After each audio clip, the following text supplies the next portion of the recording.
suite à une production de sapin de Noël depuis 30 ans dans la famille Bostier. Depuis 2014, je suis revenu un peu au pays pour reprendre un peu la suite des parents.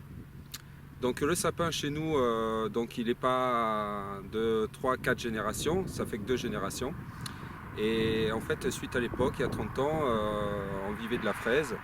Et avec le marché espagnol, les producteurs dans le Périgord vert se sont tous un peu effondrés, quoi.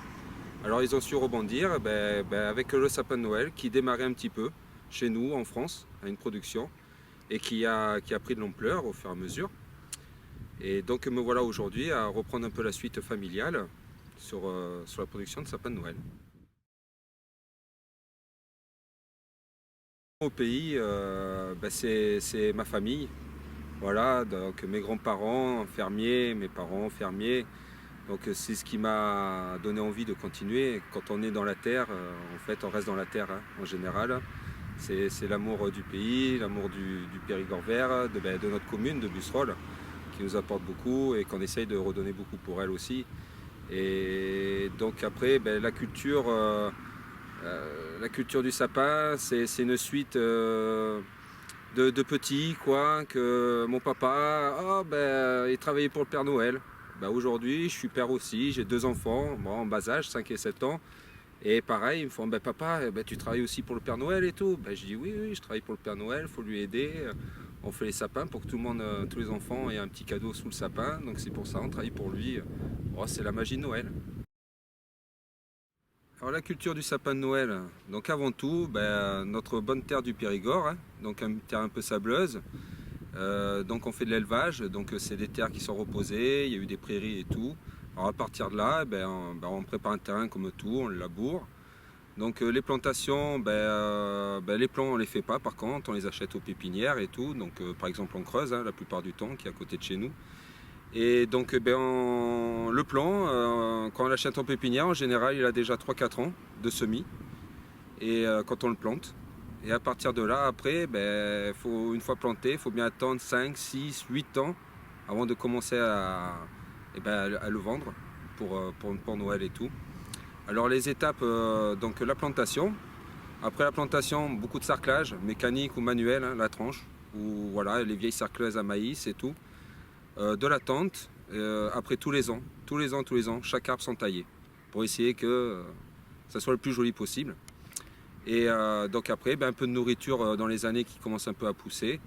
Et après, la récolte, comme je dis, 5, 6, 8, 10, voilà, dizaines d'années, quoi.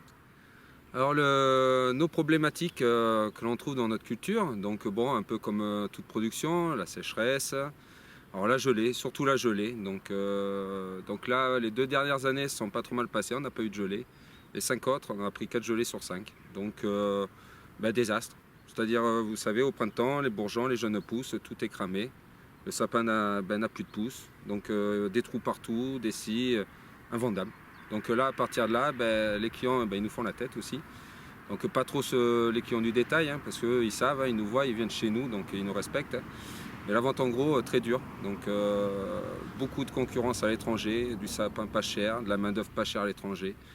Donc on essaye toujours de se battre, mais donc faut que le temps soit avec nous. Voilà. Donc après, chers clients, les gelées, les sécheresses, tout ce qui peut se passer sur nous, nous on bénéficie d'aucune aide, juste de la vôtre, qui pense à nous quand vous venez acheter votre sapin.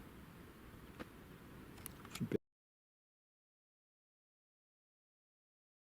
Nous les commercialisons, donc tout ce qui est partie gros, surtout depuis plus de 30 ans, donc depuis le début avec la famille Purasa des Shadows.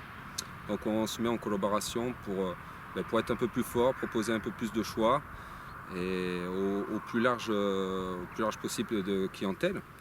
Donc après, quelques comités d'entreprise, quelques communes, quelques grands sapins. La polémique des grands sapins, nous, on crée des forêts, on ne détruit pas des forêts. On fera voir quelques vidéos tout à l'heure. Et puis après, le détail, la vente au détail à la ferme, qu'on vend tous les jours dans la cour, à la ferme. Et plus le week-end, parce que les parents, ils peuvent venir avec leurs enfants, choisir leur sapin et voir des fois aller choisir le sapin aussi dans le champ, quoi.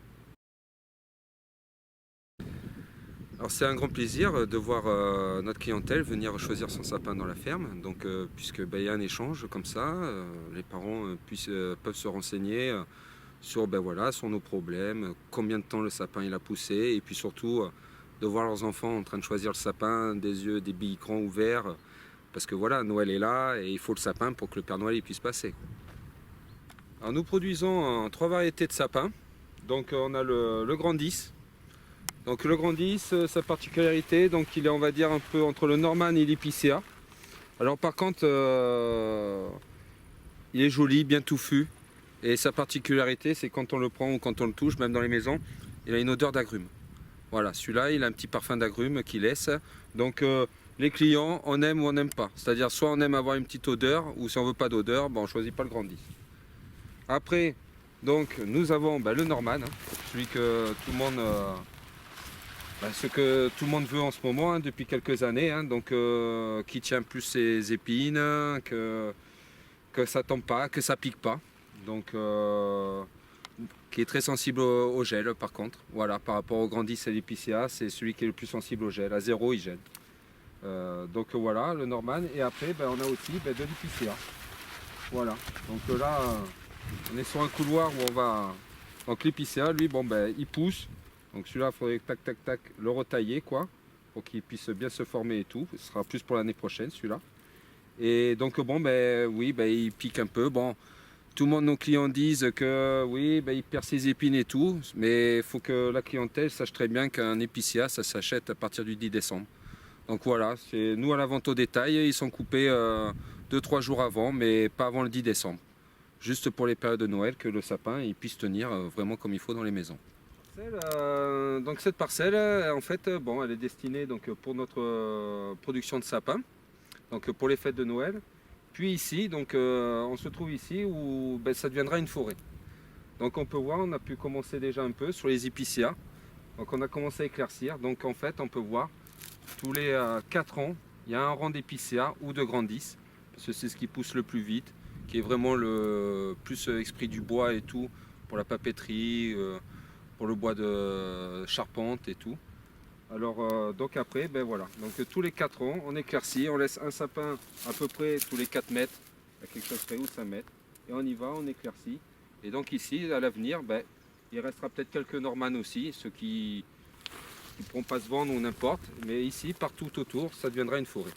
Alors par contre, petite forêt, par contre dans 20 ans, on pourra refaire des images où ça sera une grande forêt.